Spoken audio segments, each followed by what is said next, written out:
शांति। 3 फरवरी 2025 के ईश्वरीय महावाक्य। पहले एक नजर मुरली के मुख्य पॉइंट पर। बाबा ने कहा, माया रूपी रावण है ना, सबकी रावण बुद्धि है। अब तुम हो ईश्वरीय बुद्धि। बाप तुम्हारी बुद्धि का अब ताला खोल रहे हैं, रावण ताला बंद कर देते हैं। अभी तुम सेंसिबल बुद्धि बनते हो। बाप कहते हैं, मैं तुमको स्वच्छ बुद्धि बनाता हूँ, ज्ञान घृत डालता हूँ। ज्ञान है सृष्टि चक्र कैसे फिरता है उसकी नॉलेज। योग अर्थात याद। बच्चों का फर्ज है बाप को याद करना। अपने को आत्मा समझ बाप को याद करो, यह बहुत मेहनत का काम है। तब बाबा कहते हैं, योग में ठहर नहीं सकते हैं। और फिर बाबा ने कहा, योग से ही विकर्म विनाश होते हैं, योग से ही कर्मेंद्रियां बिल्कुल शांत हो सकती हैं। एक बाप के सिवाय और कोई याद न आए, कोई देह भी याद न आए।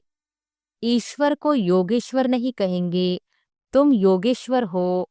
ईश्वर बाप कहते हैं, मुझे याद करो। यह याद सिखलाने वाला ईश्वर बाप है। कलयुग अभी भी चलेगा तो और घोर अंधियारा हो जाएगा। इसलिए गाया हुआ है, कुंभकर्ण की नींद में सोए हुए थे और विनाश हो गया। मैं आत्मा बिंदी हूँ, बाप भी बिंदी है। ऐसे उनको याद करना है। जो इस बात को समझते भी नहीं है, वह क्या पद पाएंगे। और फिर लास्ट में बाबा ने कहा, कर्मेंद्रियां बिल्कुल शांत शीतल हो जाती है। ज्ञान से शांत नहीं होगी, योग के बल से शांत होगी। आधा कल्प है झूठ खंड, आधा कल्प है सच खंड। अभी तो हर एक को समझाना चाहिए। इस समय सब नरकवासी है, फिर स्वर्गवासी भी भारतवासी ही बनते हैं। ज्ञान में भले कितने भी अच्छे हैं, परंतु योग में कई बच्चे नापास हैं। योग नहीं तो विकर्म विनाश नहीं होंगे, ऊंच पद नहीं पाएंगे। जो योग में मस्त है वही ऊंच पद पाएंगे। ज्ञान तो सहज है, छोटा बच्चा भी सुना दे, बाकी याद में ही मेहनत है। एक की याद रहे, इसको कहा जाता है अव्यभिचारी याद। और अब सुनते हैं महावाक्यों को विस्तार से। मुरली का सार। मीठे बच्चे, आत्मा रूपी ज्योति में ज्ञान योग का घृत डालो तो ज्योत जगी रहेगी। ज्ञान और योग का कॉन्ट्रास्ट अच्छी रीति समझना है। प्रश्न है, बाप का कार्य प्रेरणा से नहीं चल सकता, उन्हें यहाँ आना ही पड़े, क्यों? उत्तर है, क्योंकि मनुष्यों की बुद्धि बिल्कुल तमोप्रधान है। तमोप्रधान बुद्धि प्रेरणा को कैच नहीं कर सकती। बाप आते हैं तब तो कहा जाता है, छोड़ भी दे आकाश सिंहासन। गीत है, छोड़ भी दे आकाश सिंहासन, अब धरती पर आ जा रे। ओम शांति। भक्तों ने यह गीत बनाया है। अब इसका अर्थ कैसा अच्छा है। कहते हैं, आकाश सिंहासन छोड़कर आओ। अब आकाश तो है यह है रहने का स्थान। आकाश से तो कोई चीज आती नहीं। आकाश सिंहासन कहते हैं। आकाश तत्व में तो तुम रहते हो और बाप रहते हैं महतत्व में। उसको ब्रह्म या महतत्व कहते हैं, जहाँ आत्माएं निवास करती है। बाप आएगा भी जरूर, वहां से कोई तो आएगा ना। कहते हैं, आकर हमारी ज्योत जगाओ। गायन भी है, एक है अंधे की औलाद अंधे और दूसरे है सज्जे की औलाद सज्जे। धृतराष्ट्र और युधिष्ठिर नाम दिखाते हैं। अभी यह तो औलाद है रावण की। माया रूपी रावण है ना, सबकी रावण बुद्धि है।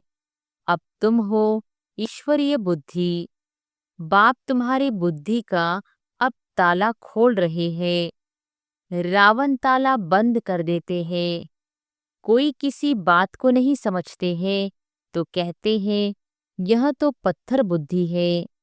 बाप आकर यहाँ जोत जगाएंगे ना। प्रेरणा से थोड़ी ही काम होता है। आत्मा जो सतोप्रधान थी उनकी ताकत अब कम हो गई है, तमोप्रधान बन गई है। तमोप्रधान बन गई है, एकदम झुंझार बन पड़ी है। मनुष्य कोई मरते हैं तो उनका दीवा जलाते हैं। अब दीवा क्यों जलाते हैं? समझते हैं जोत बुझ जाने से अंधियारा न हो जाए, इसलिए जोत जगाते हैं। अब यहाँ की जोत जगाने से वहाँ कैसे रोशनी होगी? कुछ भी समझते नहीं। अभी तुम सेंसिबल बुद्धि बनते हो।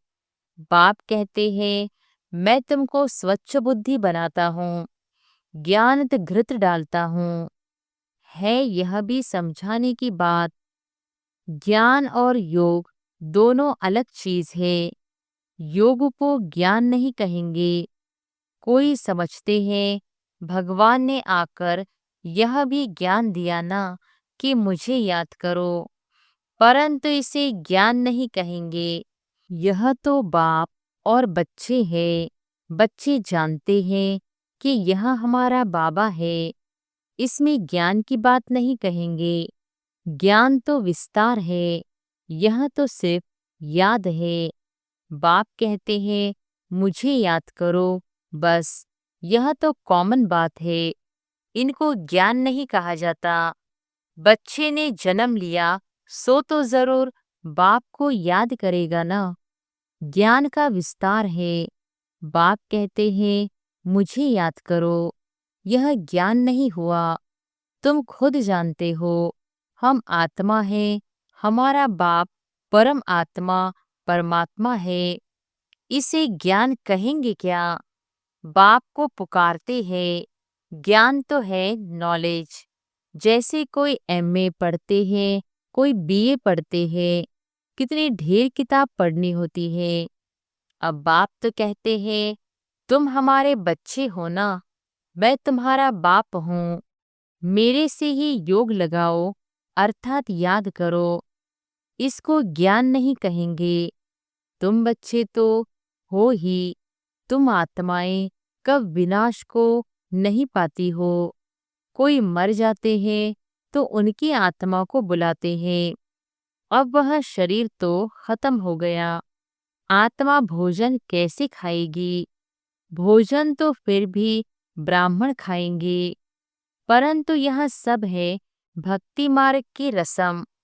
ऐसे नहीं कि हमारे कहने से वह भक्ति मार्ग बंद हो जाएगा। वह तो चलता ही आता है। आत्मा तो एक शरीर छोड़ जाए दूसरा लेती है। बच्चों की बुद्धि में ज्ञान और योग का कॉन्ट्रास्ट स्पष्ट होना चाहिए। बाप जो कहते हैं मुझे याद करो, यह ज्ञान नहीं है, यह तो बाप डायरेक्शन देते हैं। इनको योग कहा जाता।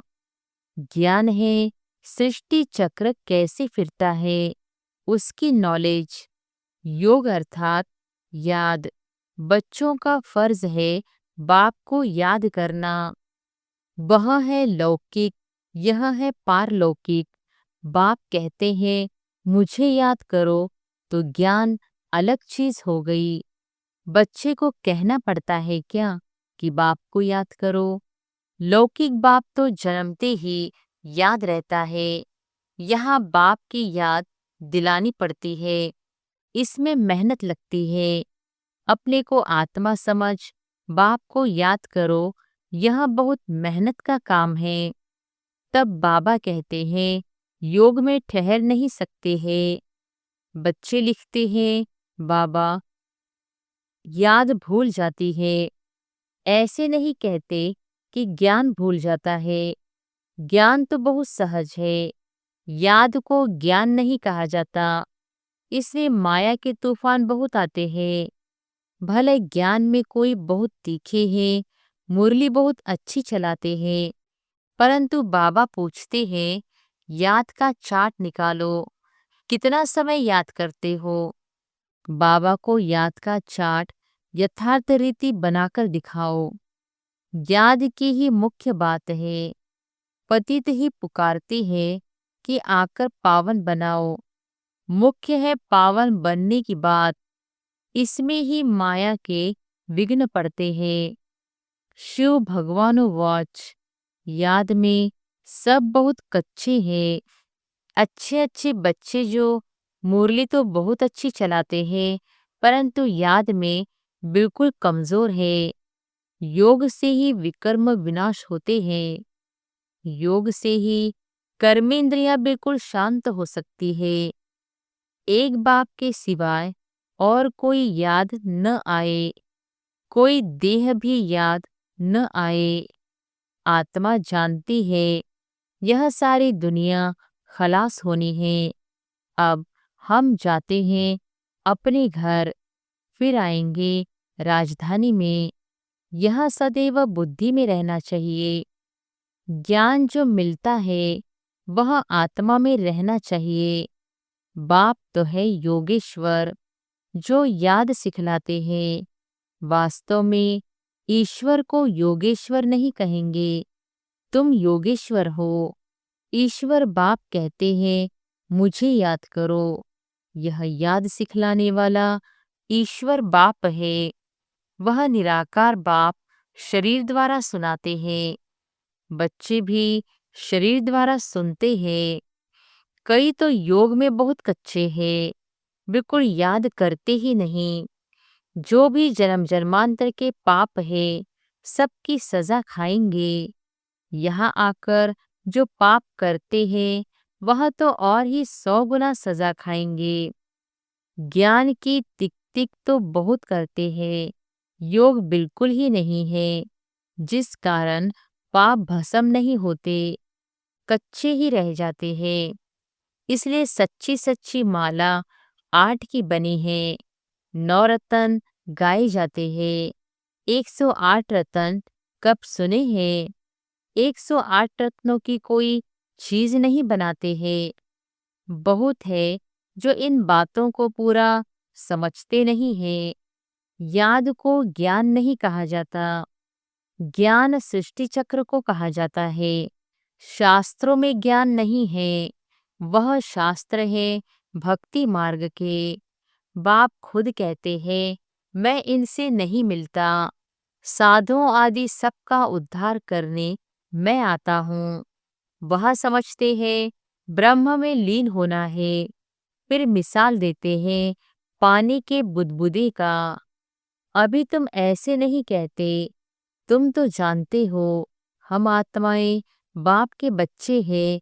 मामेकम याद करो, यह अक्षर भी कहते हैं, परंतु अर्थ नहीं समझते। भले कह देते हम आत्मा है, परंतु आत्मा क्या सुनाते हैं। अभी तुम जानते हो हम आत्माओं का घर वह है, वहाँ सारा सीजरा है। हर एक आत्मा को अपना अपना पाठ मिला हुआ है। सुख कौन देते हैं, दुख कौन देते हैं, यह भी किसको पता नहीं है। परमात्मा क्या है यह ज्ञान बिल्कुल नहीं। यह बाप ही आकर समझाते। भक्ति है रात, ज्ञान है दिन। 63 जन्म तुम धक्के खाते हो। फिर ज्ञान देता हूँ तो कितना समय लगता है? सेकंड। यह तो गाया हुआ है सेकंड में जीवन मुक्ति। यह तुम्हारा बाप है ना, वही पतित पावन है। उनको याद करने से तुम पावन बन जाएंगे। सतयुग त्रेता द्वापर कलयुग यह चक्र है। नाम भी जानते हैं, परंतु पत्थर बुद्धि ऐसी है, टाइम का किसको पता नहीं है। समझते भी है घोर कलयुग है। अगर कलयुग अभी भी चलेगा तो और घोर अंधियारा हो जाएगा। इसलिए गाया हुआ है कुंभकर्ण की नींद में सोए हुए थे और विनाश हो गया। थोड़ा भी ज्ञान सुनते हैं तो प्रजा बन जाते हैं। कहाँ यह लक्ष्मी नारायण, कहाँ प्रजा। पढ़ाने वाला तो एक ही है। हर एक की अपनी अपनी तकदीर है। कोई तो स्कॉलरशिप ले लेते हैं, कोई फेल हो जाते हैं। राम को बाण की निशानी क्यों दी है? क्योंकि नापास हुआ। यह भी गीता पाठशाला है। कोई तो कुछ भी मार्क्स लेने लायक नहीं। मैं आत्मा बिंदु हूँ, बाप भी बिंदी है। ऐसे उनको याद करना है। जो इस बात को समझते भी नहीं हैं, वह क्या पद पाएंगे? याद में न रहने से बहुत घाटा पड़ जाता है। याद का बल बहुत कमाल करता है। कर्मेंद्रियां बिल्कुल शांत शीतल हो जाती है। ज्ञान से शांत नहीं होंगी, योग के बल से शांत होंगी। भारतवासी पुकारते हैं कि आकर हमको वह गीता का ज्ञान सुनाओ। अब कौन आएगा? श्री कृष्ण की आत्मा तो यहाँ है। कोई सिंहासन पर थोड़ी ही बैठते हैं। जिसको बुलाते हैं, अगर कोई कहे हम क्राइस्ट की आत्मा को याद करते हैं, अरे वह तो यहाँ ही है। उनको क्या पता कि क्राइस्ट की सोल यहाँ ही है, वापिस जा नहीं सकती। लक्ष्मी नारायण पहले नंबर वालों को ही पूरे 84 जन्म लेने होते हैं और फिर वापिस जा कैसे सकते? वह सब हिसाब है ना। मनुष्य तो जो कुछ बोलते हैं सो झूठ।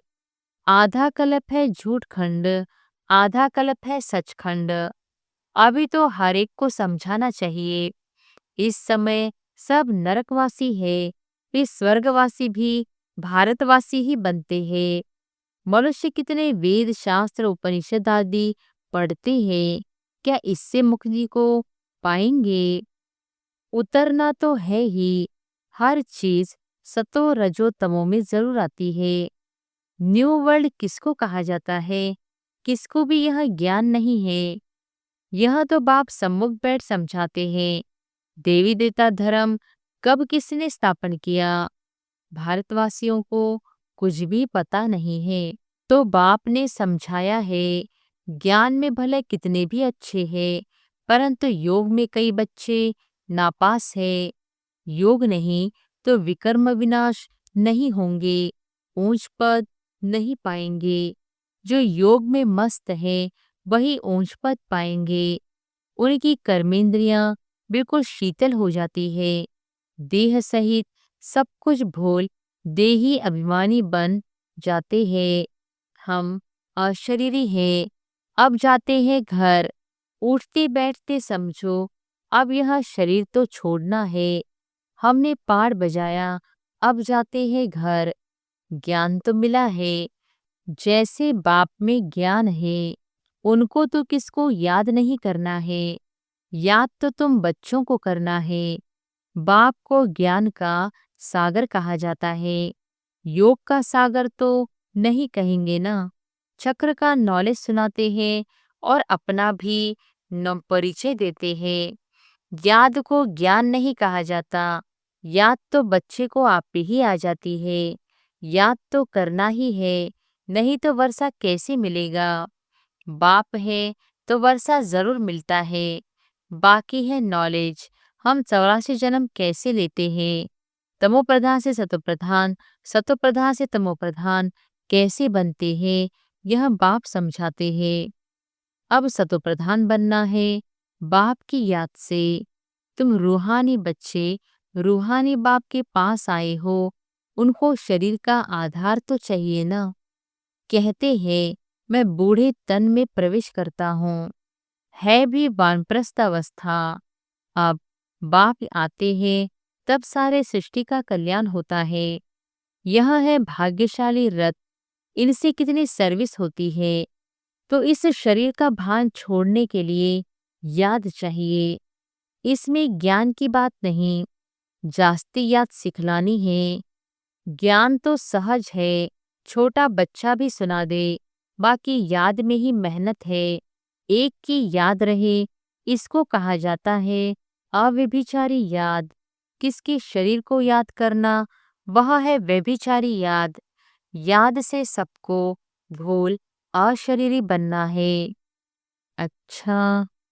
मीठे मीठे सिकिलधे बच्चों प्रति माता पिता बाप दादा का याद प्यार और गुड मॉर्निंग। रूहानी बाप की रूहानी बच्चों को नमस्ते। धारणा के लिए मुख्य सार। पहली पॉइंट, याद के बल से अपने कर्मेंद्रियों को शीतल शांत बनाना है। फुल पास होने के लिए यथार्थ रीति बाप को याद कर पावन बनना है। दूसरी पॉइंट, उठते बैठते बुद्धि में रहे कि अभी हम यह पुराना शरीर छोड़ वापस घर जाएंगे। जैसे बाप में सब ज्ञान है, ऐसे मास्टर ज्ञान सागर बनना है। वरदान है, कंबाइंड स्वरूप की स्मृति द्वारा श्रेष्ठ स्थिति की सीट पर सेट रहने वाले सदा संपन्न भव। कंबाइंड स्वरूप की स्मृति द्वारा श्रेष्ठ स्थिति की सीट पर सेट रहने वाले सदा संपन्न भव। संगम युग पर शिव शक्ति के कंबाइंड स्वरूप की स्मृति में रहने से हर असंभव कार्य संभव हो जाता है। यही सर्वश्रेष्ठ स्वरूप है। इस स्वरूप में स्थित रहने से संपन्न भव का वरदान मिल जाता है। बाप दादा सभी बच्चों को सदा सुखदायी स्थिति की सीट देते हैं। सदा इसी सीट पर सेट रहो तो अतीन्द्रिय सुख के झूले में झूलते रहेंगे। सिर्फ विस्मृति के संस्कार समाप्त करो।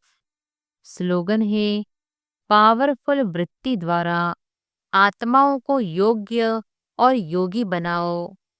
पावरफुल वृत्ति द्वारा आत्माओं को योग्य और योगी बनाओ। अव्यक्त इशारे।